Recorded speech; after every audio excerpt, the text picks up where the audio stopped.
Olá, boa noite, amigos e amigas, aqui do nosso canal do YouTube do Apostolado Defesa Católica, Salve Maria. Estamos todos juntos a partir de agora em mais um programa Catequese Virtual. E hoje a nossa catequese virtual, olha, vamos falar sobre um assunto bem bacana e importante para os católicos, que é o magistério da Igreja. E eu vou dividir esse assunto em duas partes, tá certo? Hoje e na próxima quinta-feira. Bem, mas antes de falarmos sobre esse interessante assunto, e importante também, né? Eu gostaria de convidá-las para que juntos possamos fazer a nossa oração inicial. Senhor, aqui estamos reunidos em Teu nome, desejosos de construir Teu reino. Que o Espírito Santo que enviaste aos nossos corações e mantém viva a Tua presença em nós, nos ensine o que devemos refletir e os passos que devemos dar, para que, fortalecidos com Tua graça, possamos realizar os Teus desígnios. Se Tu, ó Espírito Santo, o inspirador do nosso discernimento, ensina-nos a escutar os outros e a nos deixar iluminar por Suas luzes, e faz que sempre busquemos a verdade. Desejosos disto, estamos aqui reunidos, em nome do Pai, do Filho e do Espírito Santo. Amém. Muito bem, meus irmãos. Vamos falar então sobre o magistério da Igreja, né? O que garantiu a unidade da Igreja Católica, sua continuidade até hoje, de maneira ininterrupta, conservando intacto o depósito da fé que recebeu de Nosso Senhor, né, é a sua apostolicidade, isto é, a sucessão apostólica. Conferindo aos apóstolos o encargo de dirigir a Igreja em toda a terra, Jesus estabeleceu sobre eles o que chamamos de Sagrado Magistério da Igreja, constituído pelo Papa, sucessor de São Pedro, os bispos, os sucessores dos apóstolos, em comunhão com ele. Sem esse magistério oficial querido por Jesus, o depósito da fé já estaria esfacelado, como aconteceu fora da Igreja Católica.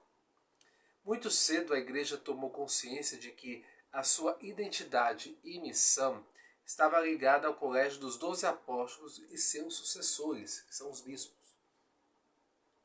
Quando nos primeiros séculos surgia uma doutrina nova, às vezes uma heresia, o critério do discernimento era o da apostolidade.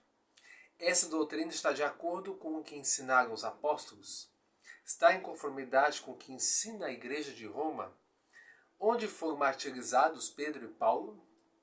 Estas eram as perguntas mais importantes para se chegar ao discernimento, isso porque os apóstolos foram as testemunhas oculares do Senhor e dele receberam diretamente tudo o que ele ensinou e realizou para a salvação da humanidade.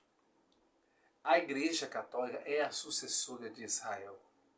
O povo de Israel era a posteridade das 12 tribos de Jacó, que Deus chamou de Israel. Da mesma forma, a Igreja é a posteridade dos 12 apóstolos. Jesus mesmo relacionou a escolha dos 12 com as 12 tribos de Israel que prefiguravam a Igreja. Em verdade vos declaro, no dia da renovação do mundo, quando o Filho do Homem estiver sentado no trono da glória, vós que me haveis seguido, estareis sentados em 12 tronos para julgar as 12 tribos de Israel. Isso está no Evangelho de São Mateus, capítulo 19, versículo 28. O livro do Apocalipse revela a Igreja como a Jerusalém Celeste, construída sobre 12 pedras fundamentais, nas quais estão escritos os nomes dos 12 apóstolos do Cordeiro. Vamos acompanhar aqui no livro do Apocalipse. Capítulo 21, versículo de 12 a 14. Você pode acompanhar aí na sua Bíblia, se você tiver. Levou-me em espírito a um grande e alto monte, e mostrou-me a cidade santa, Jerusalém, que descia do céu de junto de Deus, revestida da glória de Deus. Assemelhava-se a uma pedra preciosa, tal como o jaspe cristalino. Tinha grande e alta muralha com 12 portas, guardadas por 12 anjos. Nas portas estavam gravados os nomes das 12 tribos dos filhos de Israel. Ao oriente havia 3 portas, ao setentrião 3 portas, ao sul mais 3 portas e ao ocidente 3 portas. A muralha da cidade tinha 12 fundamentos com os nomes dos 12 apóstolos do Cordeiro. Essa belíssima revelação do Apocalipse, que é o livro que foi escrito por São João, né, teve da igreja e ensina-nos, através dos símbolos da figura apocalíptica, a realidade da igreja. As 3 portas abertas permanentemente para as 4 regiões do mundo são a imagem da universalidade, da catolicidade da igreja. A palavra católica quer dizer universal. De portas abertas para acolher todas as nações e todos os homens. A grande e alta muralha simboliza toda a grandeza, estabilidade e majestade dessa cidade de Deus. Naquele tempo as muralhas significavam toda a grandeza e segurança da cidade. Nessa muralha haviam 12 portas guardadas por 12 anos. São as 12 tribos de Israel, através das quais Deus começou a abrir as portas da salvação para a humanidade. O mais importante, contudo, é notar que os 12 fundamentos, os alicerces, né, da muralha traziam o nome dos 12 apóstolos do Cordeiro. Isso mostra que neles está edificada a igreja, como diz São Paulo aos Efésios. Confira aí, Efésios capítulo 2, versículo 20. Consequentemente, já não sois hóspedes nem peregrinos, mas sois concidadãos dos santos e membros da família de Deus, edificados sobre os fundamentos dos apóstolos. Os bispos são sucessores dos apóstolos, que foram testemunhas dos ensinamentos e da ressurreição de Jesus. Eles estabeleceram os princípios básicos para toda a vida da igreja, o credo e a tradição apostólica. Cada um deles tinha jurisdição sobre as comunidades cristãs fundadas. Vemos São Pedro na Capadócia, na Bitínia, no Ponto, na Samaria, em Antioquia e, por fim, em Roma. São Paulo em Filipos, Éfeso, Corinto, Atenas, Tessalônica, Chipre, Creta e Roma. Os apóstolos ordenaram bispos, seus sucessores, para que a igreja cumprisse até o fim dos tempos a missão que Jesus lhes confiou. Qual foi essa missão, meus irmãos, que Jesus confiou? Ide pelo mundo inteiro, pregar o evangelho a toda criatura. Evangelho de São Mateus, capítulo 28, versículo 18. Os bispos da igreja, que hoje são cerca de 4.300, 3.000 em plena função, né? Embora não tenham sido testemunhas diretas da ressurreição de Jesus, no entanto, pela sucessão apostólica, né, participam do colégio dos apóstolos. Cada bispo individualmente não tem um carisma da infabilidade. Isso é importante entender, tá? Apenas o bispo de Roma, o Papa, e o colégio dos bispos, que sucede o colégio dos 12 apóstolos.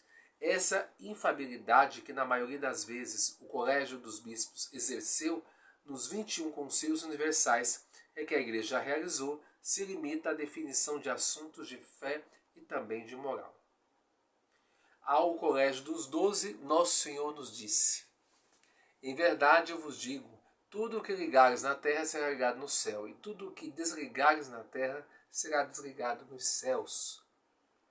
É com esta autoridade recebida diretamente de Jesus que o colégio episcopal se reúne em concílios e sínodos para ligar na terra o que é para o bem e a salvação dos fiéis. Jesus disse que aquele que se recusa a ouvir a igreja seja para ti como um pagão e um publicano. Aqui, Jesus, no Evangelho de São Mateus, capítulo 18, versículo 17, Jesus deixou muito claro para os apóstolos que é a igreja que tem a palavra final das decisões das coisas do reino de Deus. Aquele que recusar ouvir e obedecer à igreja deve ser considerado como um pagão e um publicano, isto é, ateu e pecador. E além disso, garantiu aos apóstolos que ouvi-los é ouvir a ele mesmo e ao Pai. Quem vos ouve, a mim ouve, e quem vos rejeita, a mim rejeita, e quem me rejeita, rejeita aquele que me enviou. Disse Nosso Senhor no Evangelho de São Lucas, capítulo 10, versículo 26. Para que a transmissão da Boa Nova chegasse, então, aos confins da terra e dos tempos, os apóstolos foram preparando os pastores das comunidades seus sucessores. Assim estava formado o magistério da igreja. Vejamos aqui alguns casos, que nos relata a própria Sagrada Escritura sobre essa sucessão. São Paulo deixa Timóteo como bispo de Éfeso. Torno a lembrar-te a recomendação que te dei. Quando parti para a Macedônia, devias permanecer em Éfeso para impedir que certas pessoas andassem a ensinar doutrinas extravagantes. A principal preocupação de Paulo é com a sã doutrina que Timóteo deve garantir na comunidade. Essa continua a ser a principal missão do bispo, também hoje na igreja, além de ser para o seu rebanho o pai espiritual e a pedra viva da unidade.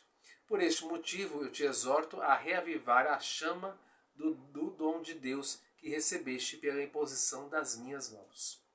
Aqui vemos, nessa segunda carta de São Paulo, Timóteo, capítulo 1, versículo 6, é a ordenação de Timóteo pela imposição das mãos de São Paulo. Até hoje a igreja repete esse gesto na ordenação dos sacerdotes e bispos e assim garante a sucessão apostólica. Paulo também escolheu Tito para bispo de Creta. Eu te deixei em Creta para acabares de organizar tudo e estabeleceres anciãos, ou seja, sacerdotes, em cada cidade de acordo com as normas que te tracei. Essa passagem mostra que os apóstolos iam definindo as normas da igreja que foram formando a sagrada tradição apostólica, tão importante e legítima quanto a Bíblia Sagrada. Tá? Isso é importante entender. Nem tudo está na Bíblia. Temos também a tradição apostólica, que é outra fonte de fé. Para a comunidade de Filipos, São Paulo envia Epafrodito. Julguei necessário enviar-vos nosso irmão Epafrodito, meu companheiro de labor e de lutas. O autor da carta aos Hebreus, provavelmente algum dos discípulos de São Paulo, recomenda aos fiéis, aos seus dirigentes: sede submissos e obedecei aos que vos guiam, pois eles velam por vossas almas e delas devem dar contas. Está no livro dos Hebreus, capítulo 13, versículo 17. Nos Atos dos Apóstolos, vemos São Paulo despedindo-se emocionado dos anciãos de Éfeso. Não tornareis a ver minha face, e recomenda-lhes o rebanho como sua grande preocupação. Cuidai de vós mesmos e de todo o rebanho sobre o qual o Espírito Santo vos constituiu bispos, para pastorear a igreja de Deus, que ele adquiriu com seu próprio sangue. Sei que depois da minha partida se introduzirão entre vós os lobos cruéis, que não pouparão o rebanho. Aqui podemos ver com clareza a importância do magistério da igreja. Guiar e proteger o rebanho de Deus contra os erros de doutrina. Mesmo dentre vós surgirão homens que hão de proferir doutrinas perversas, com o intento de arrebatarem após si os discípulos. Sabemos que já no início do cristianismo, os apóstolos tiveram que enfrentar a terrível heresia do gnosticismo, de fundo dualista, o qual negava que Jesus estivesse encarnado de fato, uma vez que consideravam a matéria como má. Dessa forma, anulava-se a obra redentora de Cristo. Nessas palavras de São Paulo, vemos toda a importância dos bispos constituídos pelo Espírito Santo. O mesmo recomenda São Pedro aos pastores. Eis a exortação que dirijo aos anciãos que estão entre vós. Velai sobre o rebanho de Deus que vos é confiado. Tende cuidado dele.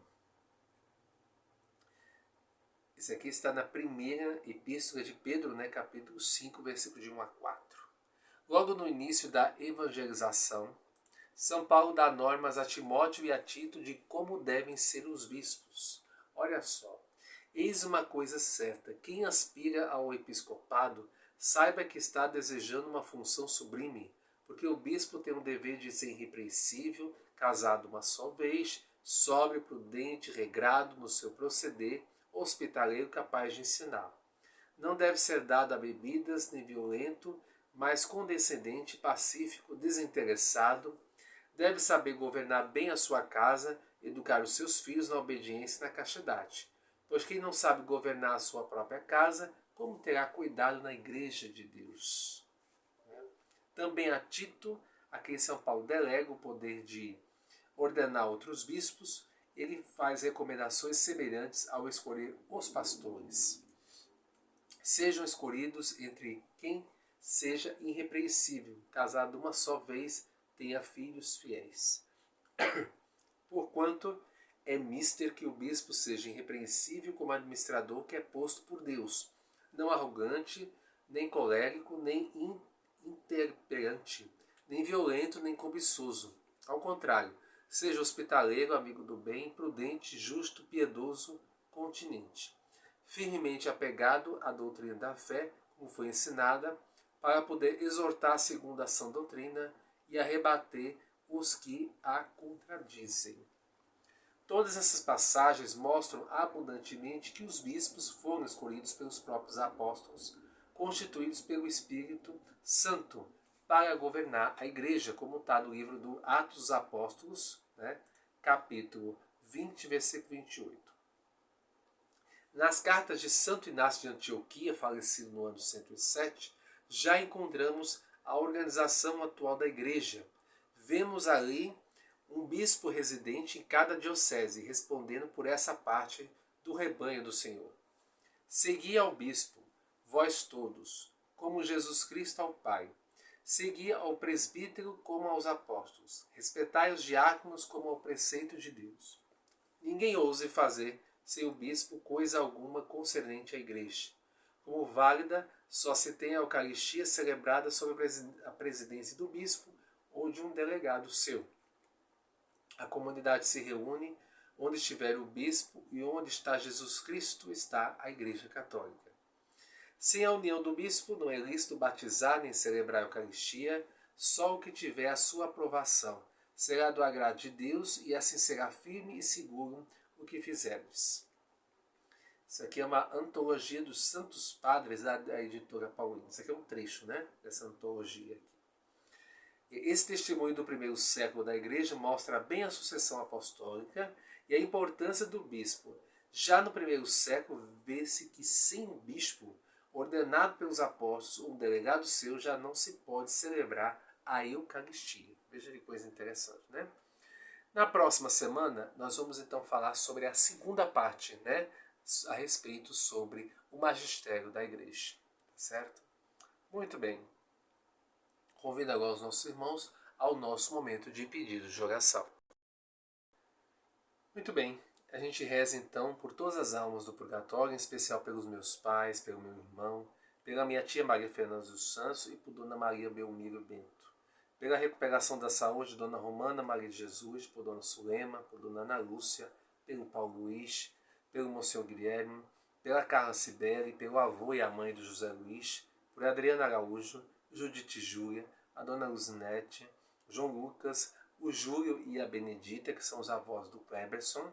E também a gente reza por uma prima minha que pediu oração hoje, o nome dela é Josefa, né, conhecida como Zefinha, tá certo? Rezemos também por aqueles que estão desempregados, em especial por Dona Ana Lúcia, pelo Paulo Nazário, por mim e também pela Lúcia Cresce. Em especial pelo Kleberson e pelo fim da guerra no Oriente Médio, pelo Papa, pelos bispos do mundo inteiro, pela santificação do clero mundial, pelos diáconos, em especial o diácono Marinaldo Souza e o diácono Carlos Foiane.